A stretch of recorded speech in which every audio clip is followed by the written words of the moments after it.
Mari kita berdoa. Bapa kami yang di surga, kami bersyukur Bapa jika pada saat ini kami boleh datang bersama-sama merenungkan firman-Mu.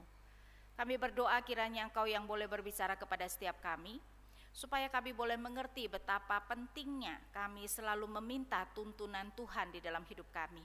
Kami berdoa hanya di dalam nama Tuhan kami Yesus Kristus. Amin. Bapak, Ibu, dan saudara sekalian, tema kita hari ini adalah selalu tanya Tuhan.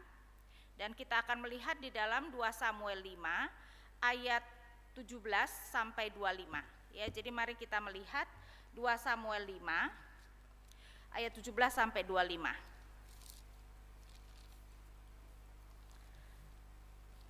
Saya akan bacakan. Ketika didengar orang Filistin bahwa Daud telah diurapi menjadi raja atas Israel, maka majulah semua orang Filistin untuk menangkap Daud. Tetapi Daud mendengar hal itu, lalu ia pergi ke kubu pertahanan. Ketika orang Filistin itu datang dan memencar di lembah Refaim, bertanyalah Daud kepada Tuhan, apakah aku harus maju melawan orang Filistin itu? Akan kau serahkankah mereka ke dalam tanganku? Tuhan menjawab Daud, majulah, sebab aku pasti akan menyerahkan orang Filistin itu ke dalam tanganmu. Lalu datanglah Daud di Baal Perasim dan memukul mereka kalah di sana. Berkatalah ia, Tuhan telah menerobos musuhku di depanku seperti air menerobos. Sebab itu orang menamakan tempat itu Baal Perasim. Orang Filistin itu meninggalkan berhalanya di sana, lalu Daud dan orang-orangnya mengangkatnya. Ketika orang Filistin maju sekali lagi dan memencar di lembah Refaim, maka bertanyalah Daud kepada Tuhan dan ia menjawab, janganlah maju tetapi buatlah gerakan lingkaran sampai ke belakang mereka, sehingga engkau dapat menyerang mereka dari jurusan pohon-pohon kertau. Dan bila engkau mendengar bunyi derap langkah di puncak pohon-pohon kertau itu, maka haruslah engkau bertindak cepat, sebab pada waktu itu Tuhan telah keluar berperang di depanmu untuk memukul kalah tentara orang Filistin. Dan Daud berbuat demikian seperti yang diperintahkan Tuhan kepadanya, maka ia memukul kalah orang Filistin mulai dari Geba sampai dekat Geser. Nah, Bapak Ibu Saudara sekalian, kalau kita melihat di dalam konteks ya dari apa yang kita baca, sebenarnya Daud itu sudah menjadi raja atas seluruh Israel sebelumnya di dalam 2 Samuel 5 ini ya. Kita tahu bahwa tadinya Daud hanya menjadi raja atas suku Yehuda saja selama 7,5 tahun. Tetapi kemudian setelah Isboset anak Saul mati, maka segala suku Israel diwakili oleh para tua-tua datang kepada Daud di Hebron dan mengakui Daud sebagai raja. Dan dikatakan betapa Daud berumur 30 tahun pada waktu ia menjadi raja dan ia memimpin selama 40 tahun. Tapi bukan itu saja, di dalam pasal 5 ini kita melihat bahwa dari ayat 6 sampai 10 digambarkan Daud merebut Yerusalem dan menjadikan Yerusalem sebagai ibu kota kerajaan. Di mana di sini ditekankan orang Yebus yang tadinya berkuasa atas Yerusalem menganggap bahwa Daud tidak mungkin bisa merebut Yerusalem. Tetapi akhirnya Daud dapat merebut kubu pertahanan Sion dan menamakannya menjadi kota Daud. Nah, saudara, kota Daud itu adalah Sion ya, dan itulah di tempat nanti di mana Bait Allah didirikan. Setelah Daud bisa merebut Yerusalem dari orang Yebus, maka kemudian Daud menjadikan Yerusalem ibu kotanya. Dan karena itu kita melihat sekarang dia memerintah dari Yerusalem. Dan kita melihat penekanannya di dalam 2 Samuel 5 ayat 10, lalu makin lama makin besarlah kuasa Daud sebab Tuhan Allah semesta alam menyertainya. Kemudian kita juga bisa melihat ayat 11 sampai 16 digambarkan kekuatan Daud dengan dinyatakan, misalnya ayat 11 ya, Hiram raja negeri Tirus mengirim utusan kepada Daud dan kayu alas, tukang-tukang kayu dan tukang-tukang batu, mereka mendirikan istana bagi Daud. Dengan Hiram raja Tirus mengirimkan utusan dan barang untuk mendirikan istana Daud, menunjukkan Tuhan sudah menegakkan Daud dan Israel di mata dunia. Ayat 12, lalu taulah Daud bahwa Tuhan telah menegakkan dia sebagai raja atas Israel. Dan kemudian dilanjutkan dengan daftar anak-anak Daud ya, next ya, masih next daftar anak-anak Daud yang menunjukkan betapa, sorry saya ada ini ya.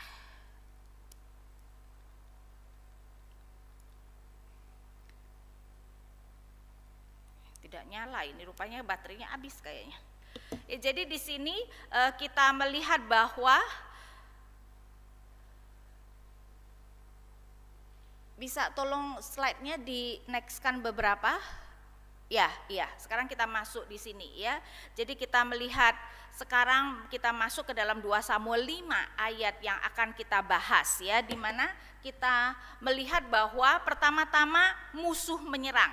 Nah, ketika kita membaca bagian kita, mungkin pertanyaan kita adalah mengapa Filistin tidak pernah menyerang Daud sebelumnya? Nah, kalau saudara ingat ya, sebelumnya ketika Daud itu dikejar-kejar Saul, dia melarikan diri dan berlindung kepada Raja Filistin, Raja Akis.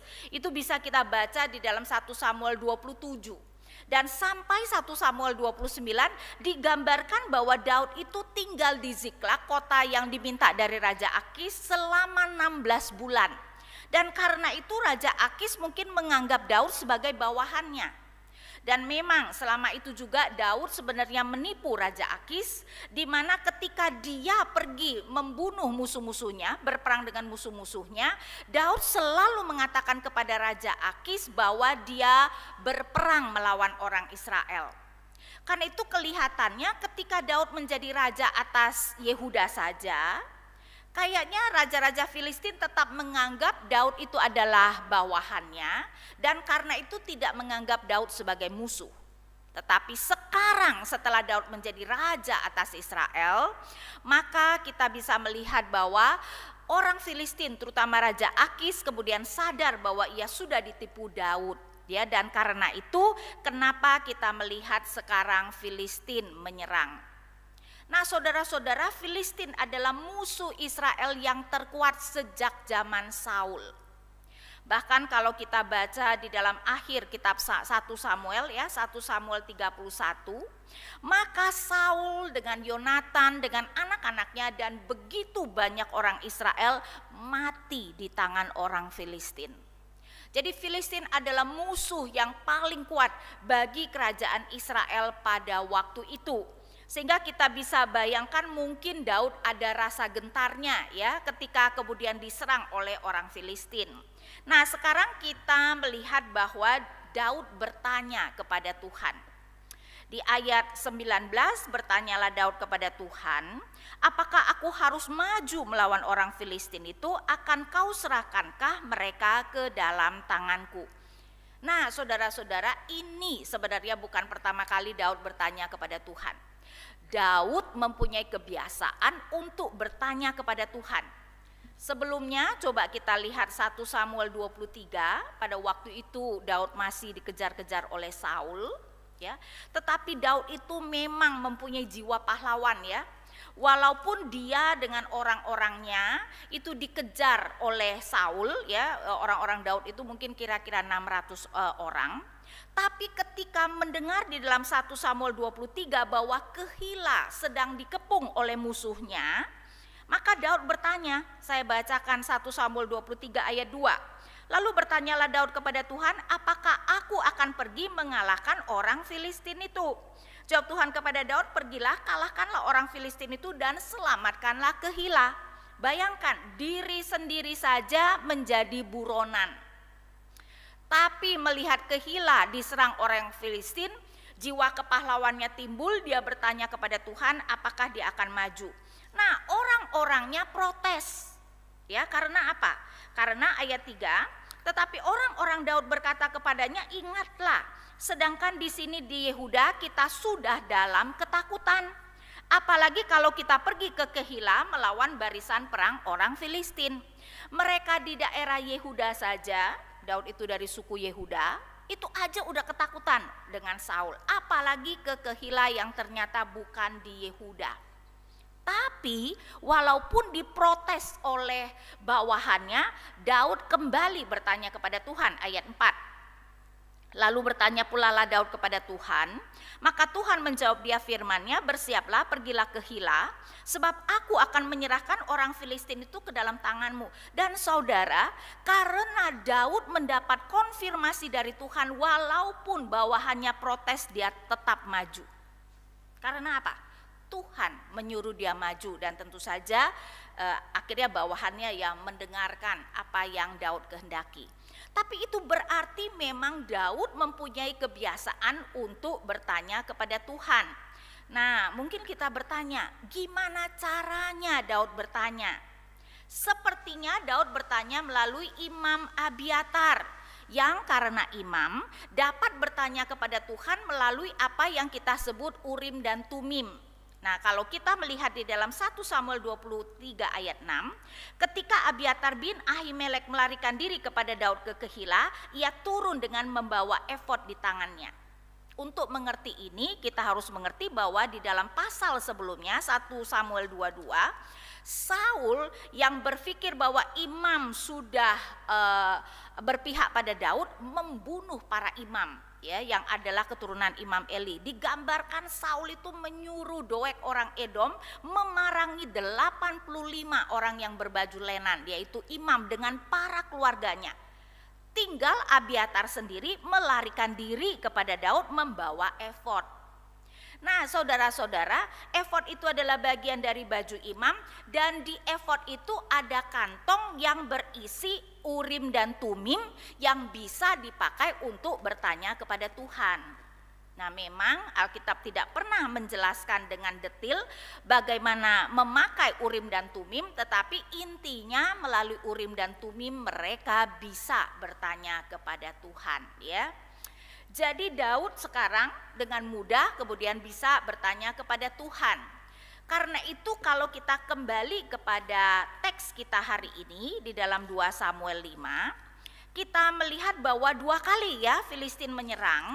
Jadi kalau kita melihat 2 Samuel 5 kan pertama kali di ayat 18 ketika orang Filistin itu datang dan memencar di lembah Refaim, maka di ayat 19 bertanyalah Daud kepada Tuhan, apakah aku harus maju melawan orang Filistin? Ya, nanti kita membaca Filistin kalah. Kembali menyerang di ayat 22. Ketika orang Filistin maju sekali lagi dan memencar di lembah Refaim, ayat 23, maka bertanyalah Daud kepada Tuhan dan ia menjawab, janganlah maju, tetapi buatlah gerakan melingkar. Ya, jadi Filistin menyerang 2 kali, Daud juga 2 kali bertanya kepada Tuhan, ya. Jadi memang di saat-saat yang penting, terutama apakah akan berperang atau tidak, Daud sebisa mungkin bertanya kepada Tuhan. Kira-kira Tuhan senang tidak Daud bertanya kepada dia? Tentu saja.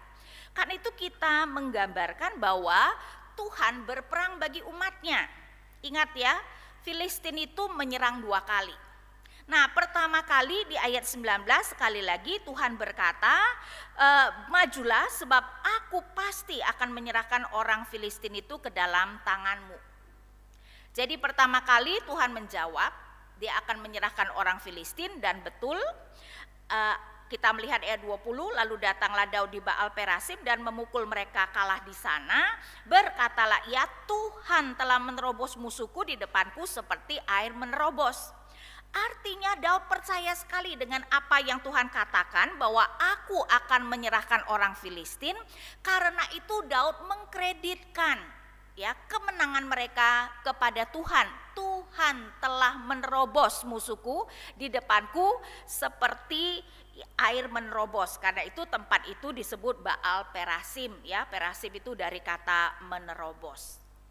Nah, kedua kalinya Tuhan memberikan strategi bagaimana mereka harus berperang. Jadi memang ya, Tuhan itu dengan sengaja sering sekali saudara-saudara tidak memakai cara yang sama. Karena itu coba kita lihat kedua kalinya Tuhan memberikan strategi perang kan. Daud bertanya di ayat 23.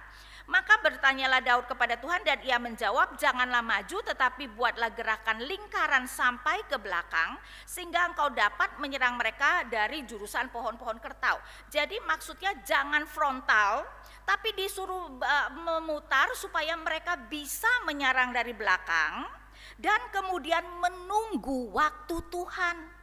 Ayat 24, dan bila engkau mendengar bunyi derap langkah di puncak pohon-pohon kertau itu, aneh juga ya, di puncak pohon nanti dia kalau mendengar derap langkah, maka haruslah engkau bertindak cepat, sebab pada waktu itu Tuhan telah keluar berperang di depanmu untuk memukul kalah tentara orang Filistin, dan Daud berbuat demikian. Jadi saudara, kita melihat Daud bukan hanya bertanya dan kemudian tidak melakukan. Setiap kali Daud bertanya dan Tuhan memberikan petunjuk, Daud akan melakukan persis seperti yang Tuhan katakan, ya. Jadi sekali ini dengan strategi yang berbeda. Ya, jadi kita melihat bahwa dengan sengaja tadi saya katakan Tuhan memakai strategi yang berbeda. Nah, ini kadang-kadang yang mungkin membuat kita bingung ya. Kita itu sering sekali mengharapkan Tuhan itu bekerja dengan cara yang sama. Tapi Alkitab menggambarkan Tuhan sering sekali sebenarnya memberikan petunjuk yang berbeda, bekerja dengan cara yang berbeda. Tuhan Yesus menyembuhkan misalnya, caranya sama enggak? Kan enggak. Ada yang dia menyentuh orang, ada yang bahkan ya mengambil tanah pakai diludahi, ditempelin ke mata. Ada yang kemudian dia hanya berbicara, ya Tuhan Yesus juga menyembuhkan dengan cara yang berbeda-beda. Karena itu ya saudara-saudara, kita harus peka dengan tuntunan Tuhan ya. Tuhan bisa menuntun dengan cara yang berbeda. Nah, kemudian kita melihat tentu saja di kedua kalinya Daud kembali memukul kalah orang Filistin. Nah, saudara perhatikan bahwa teks mengatakan Tuhan yang berperang melawan orang Filistin, ya. Jadi kalau kita melihat pertama di ayat 19, Tuhan berkata, sebab aku pasti akan menyerahkan orang Filistin. Dan kita juga bisa melihat di ayat 24, dan bila engkau mendengar bunyi derap langkah di puncak pohon-pohon kertau itu, maka haruslah engkau bertindak cepat, sebab pada waktu itu Tuhan telah keluar berperang di depanmu untuk memukul kalah tentara orang Filistin. Nah, ini kadang-kadang menimbulkan juga kesalahpahaman dari kita orang Kristen. Tuhan yang berperang bagi kita, Tuhan yang berkarya untuk kita. Kadang-kadang kita orang Kristen berpikir, oh kalau begitu aku tinggal berpangku tangan, tahu-tahu masalah selesai, ya. Karena itu ada orang misalnya berpikir ya, ketika Alkitab mengatakan kalau kita membaca firman, nanti Roh Kudus yang memberikan iluminasi, berarti kita cuma perlu berdoa, tahu-tahu celeng gitu ya, dapat ilham begitu, dan kita kemudian bisa mengerti firman itu. Tapi bukan itu yang dimaksudkan oleh Alkitab. Kan itu di sini kita melihat walaupun dikatakan Tuhan yang berperang melawan Filistin, tetapi Daud juga harus melakukannya. Betul tidak? Karena kalau kita melihat misalnya apa yang terjadi adalah ayat 20, lalu datanglah Daud di Baal Perasim dan memukul mereka kalah di sana. Jadi Daud yang berperang dan memukul kalah orang Filistin. Dan ayat 25, dan Daud berbuat demikian seperti yang diperintahkan Tuhan kepadanya, maka ia memukul kalah orang Filistin. Jadi Tuhan yang berperang bukan berarti Daud tinggal diam-diam saja tahu-tahu semua musuh mati. Bukan seperti itu. Daud yang harus berperang. Nah, ini berarti bahwa Alkitab mengajarkan paradoks bahwa anugerah Tuhan tidak menghilangkan tanggung jawab manusia. Jadi kalau Tuhan misalnya memanggil kita menjadi dokter, kita harus masuk sekolah kedokteran, ya. Nggak bisa nanti Tuhan tahu-tahu menjadikan aku dokter. Tuhan memanggil kita menjadi hamba Tuhan, kita harus masuk sekolah tinggi teologi untuk belajar supaya kita dapat menafsirkan firman dengan baik misalnya. Alkitab banyak mengajarkan paradoks ya. Paulus mengerti dengan baik. Karena itu misalnya saya berikan satu ayat di mana Paulus langsung di dalam satu ayat ini menunjukkan paradoks yang saya maksudkan. 1 Korintus 15 ayat 10 misalnya ya, saya bacakan 1 Korintus 15 ayat 10. Tetapi karena kasih karunia Allah aku adalah sebagaimana aku ada sekarang, dan kasih karunia yang dianugerahkannya kepadaku tidak sia-sia. Paulus mau mengatakan dia bisa menjadi seperti apa adanya sekarang semata-mata kasih karunia Allah. Tapi saya belum selesai membaca. Sebaliknya aku telah bekerja lebih keras daripada mereka semua, tetapi bukannya aku melainkan kasih karunia Allah yang menyertai aku. Lihat gak? Paulus berkata semata-mata kasih karunia Allah, tetapi aku bekerja lebih keras dari siapapun. Dan kita tahu Paulus yang paling banyak melakukan perjalanan misi. Dia yang mengelilingi gereja-gereja, berhenti di Efesus selama sekian lama, berhenti di mana mengajar sekian lama dan sebagainya. Ya, dan kita juga melihat bahwa bagi kita orang Kristen, Paulus adalah rasul yang paling berjasa, bukan? Karena surat Paulus itu yang paling banyak. Ya. Surat Petrus cuma 2. Surat Yohanes 3, Yohanes menuliskan Injil, menuliskan Wahyu lumayan. Tapi surat Paulus itu adalah yang paling banyak. Ya karena itu kita bisa melihat betapa sebenarnya apa yang dihasilkan Paulus dengan kerja kerasnya itu sejalan. Karena itu saudara kita harus mengerti paradoks ya. Allah yang berperang bagi kita bukan berarti kita sama sekali tidak melakukan apa-apa. Anugerah Allah tidak menghilangkan tanggung jawab manusia. Nah, tidak mengherankan di dalam ketaatannya kemudian Daud mendapatkan kemenangan mutlak. Daud mengalami kemenangan mutlak dalam 2 kali peperangan tersebut, ya. Dan bahkan dikatakan di ayat 21 orang Filistin itu meninggalkan berhalanya di sana. Orang kuno mengerti sekali sebenarnya ya ketika mereka berperang, terutama yang berperang adalah Allah-Allah mereka. Jadi kalau mereka berperang itu mereka membawa patung berhala Allah mereka. Dan saking ketakutannya mereka sampai meninggalkannya. Nah, Tawari menambahkan berhala-berhala tersebut dibakar atas perintah Daud ya, dan itu bisa saudara baca di dalam 1 Tawari 14 ayat 12 dan itu sesuai dengan perintah Tuhan di dalam Ulangan 7 ayat 5 supaya apa? Jangan sampai berhala itu kemudian malahan disembah oleh orang Israel ya. Jadi Daud melakukan sesuai dengan perintah Tuhan, berhala yang didapatkan kemudian dibakar. Dikatakan di dalam akhir ayat 25 bahwa Filistin kalah mulai dari Geba sampai dekat Geser. Dan itu menunjukkan kekalahan yang besar. Tawarikh juga menambahkan, termasyurlah nama Daud di segala negeri dan Tuhan mendatangkan rasa takut kepadanya atas segala bangsa.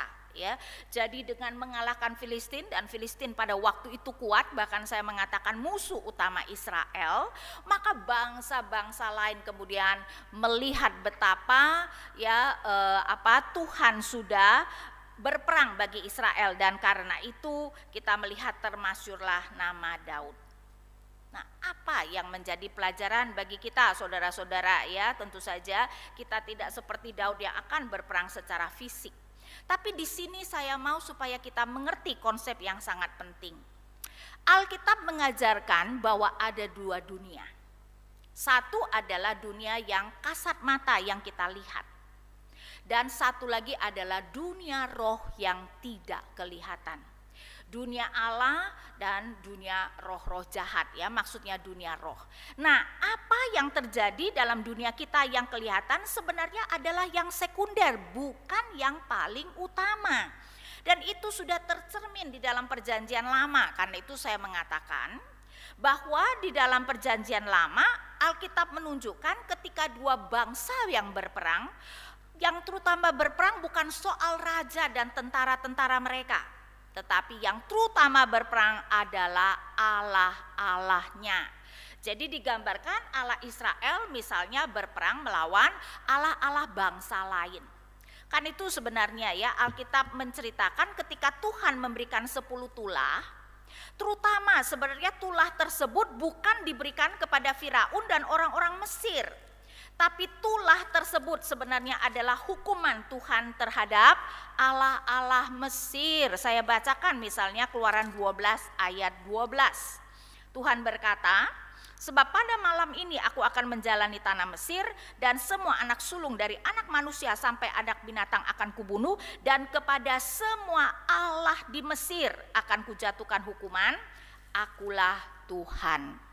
Ya, jadi kita harus melihat bahwa ada dua dunia, dan dunia yang kita lihat hanyalah dunia yang sekunder.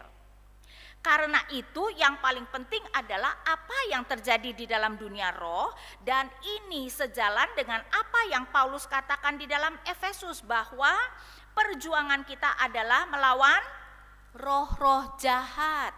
Bukan melawan darah dan daging, tetapi melawan roh-roh jahat. Berarti apa? Di balik kita misalnya bekerja di kantor, ya, apakah kita bekerja dengan prinsip kebenaran firman Tuhan atau kita melakukannya dengan cara dunia, itu bukan hanya soal kita berperang dengan mungkin atasan kita yang menyuruh kita menyuap, tapi sebenarnya itu adalah peperangan rohani. Karena itu coba saya bacakan dengan lebih lengkap Efesus 6 ayat 12. Karena perjuangan kita bukanlah melawan darah dan daging, tetapi melawan pemerintah-pemerintah, melawan penguasa-penguasa, melawan penghulu-penghulu dunia yang gelap ini, melawan roh-roh jahat di udara. Karena itu saudara, kita harus mengerti sebenarnya peperangan kita selalu adalah peperangan rohani. Karena itu kita harus selalu bertanya kepada Tuhan apa yang menjadi kehendaknya dalam hidup kita. Nah, saya juga mau supaya kita mengerti sebuah konsep yang sangat penting. Tujuan hidup kita, saudara, bukan untuk diselamatkan. Kalau tujuan hidup kita untuk diselamatkan, berarti setelah selamat tidak ada lagi dong yang perlu kita lakukan. Itu sudah menjadi tujuan hidup kita. Bukan. Kita harus melihat bahwa keselamatan kita sebagai langkah pertama. Kalau dulu kita tidak bisa melakukan apapun yang menyenangkan hati Tuhan, karena Paulus juga berkata tanpa iman segala sesuatu adalah dosa, maka sekarang setelah kita diselamatkan, kita bisa melakukan yang benar dan kita bisa melakukan apa yang sudah Tuhan persiapkan untuk kita lakukan. Efesus 2 ayat 10, karena kita ini buatan Allah, diciptakan dalam Kristus Yesus untuk melakukan pekerjaan baik yang dipersiapkan Allah sebelumnya, Ia mau supaya kita hidup di dalamnya. Jadi sekali lagi, tujuan hidup kita bukan diselamatkan. Keselamatan adalah titik awal hidup kita. Tujuan kita adalah melaksanakan pekerjaan baik yang Allah persiapkan sehingga hidup kita boleh memuliakan Tuhan. Bukankah Tuhan Yesus berkata, ya, jadilah terang dunia sehingga orang-orang melihat perbuatanmu yang baik dan memuliakan Bapa di surga. Nah, saudara, kalau Daud bisa bertanya melalui imam yang kemudian memakai Urim dan Tumim, kita kan tidak punya imam lagi, ya, dan kita tidak bisa bertanya seperti itu. Tapi kita dapat mengerti kehendak Tuhan melalui pertama-tama prinsip kebenaran dari firman-Nya. Jadi kalau misalnya ya kita disuruh menyuap, tidak usah berdoa, Tuhan boleh nggak ya aku menyuap? Jelas tidak boleh. Ya, karena itu kemudian kita tahu pasti Tuhan tidak menginginkan kita melakukan itu misalnya, ya, sehingga kita pertama adalah prinsip kebenaran dari firman. Kedua, misalnya pekerjaan apa yang Tuhan mau kita lakukan, coba lihat bakat dan beban yang Tuhan berikan, ya. Kalau kita tidak bisa nyanyi, jangan jadi penyanyi, ya enggak ya. Tuhan itu biasanya kalau mau kita melakukan sesuatu memberikan bakat, tetapi bakat saja tidak cukup, biasanya Tuhan memberikan beban. Karena itu kenapa kita melihat kok ada ya orang yang mau menjadi missionary, ya, pergi ke tempat-tempat yang masih primitif hidup. Itu karena beban yang Tuhan berikan. Jadi kita perlu melihat bakat dan beban yang Tuhan berikan, dan tentu saja kesempatan yang dibuka dan ditutup. Walaupun ini bisa merupakan ujian, ya Bapak dan Saudara, Bapak Ibu dan Saudara sekalian, karena itu kita harus hati-hati. Kesempatan yang dibuka belum tentu itu merupakan kesempatan, bisa ujian. Apakah kita ya akan melakukan apa yang sebenarnya bukan Tuhan kehendaki, dan kesempatan yang ditutup mungkin bisa ujian apakah kita mau terus berjuang walaupun di tengah-tengah banyak tantangan. Dan kita harus melihat bahwa Tuhan bukan hanya akan memberikan tuntunan, tetapi Ia juga yang akan berperang bagi kita. Kalau peperangan kita adalah melawan roh-roh jahat, tidak mungkin kita bisa menang dengan kekuatan kita sendiri. Tuhan yang akan berperang bagi kita. Namun ingat paradoks bahwa anugerah Tuhan tidak menghilangkan tanggung jawab kita. Jadi jangan berkata iman itu kan adalah anugerah Tuhan. Jadi kalau aku mau beriman, ya terserah deh Tuhan berikan atau tidak. Tapi saudara lihat ada bagian Alkitab yang mengatakan, ya Roma 10 ayat 17 kalau tidak salah, iman timbul dari pendengaran dan pendengaran akan firman Kristus. Berarti apa? Kamu mau imanmu bertumbuh? Bacalah firman, dengarlah firman. Bagaimana mungkin imanmu bertumbuh kalau kamu tidak mau mendengar dan membaca firman?